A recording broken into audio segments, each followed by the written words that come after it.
People say that an artist who depicts something scary or incomprehensible is probably sick or depressed. Maybe that's true, maybe not. Perhaps people do not understand that when we depicting something, we speak to the viewer only using the tools of visual influence that are available to us. Because the artist himself is capable of influencing the viewer better than we can imagine.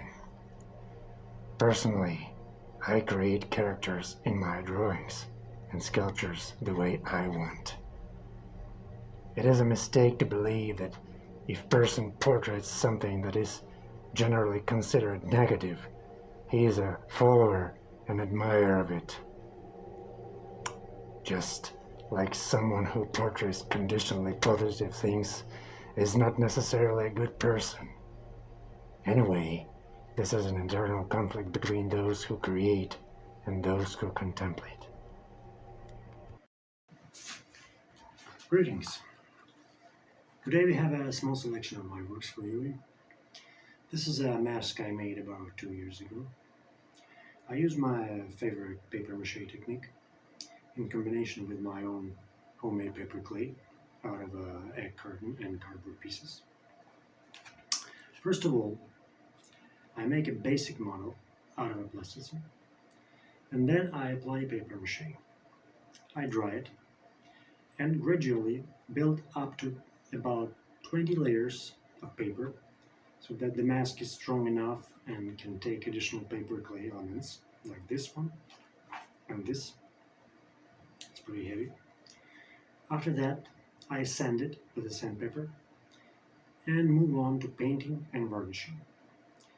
The painting itself is my favorite part because I'm already anticipating the final result and enjoying the process. However, here we also need to be careful and choose the right colors and mix the paints so that everything corresponds to the original idea. Well, let's move on. These sculptures depicting the hands of a creature like a boogeyman or those that can drag you under the bed.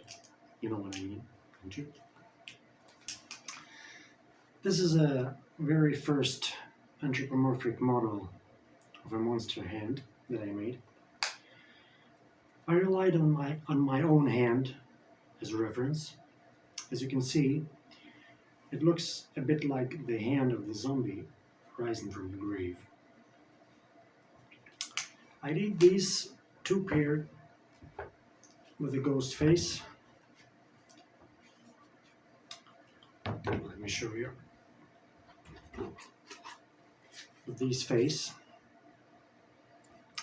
I was inspired to create this sculpture by the old movie 1981, The Evil Dead.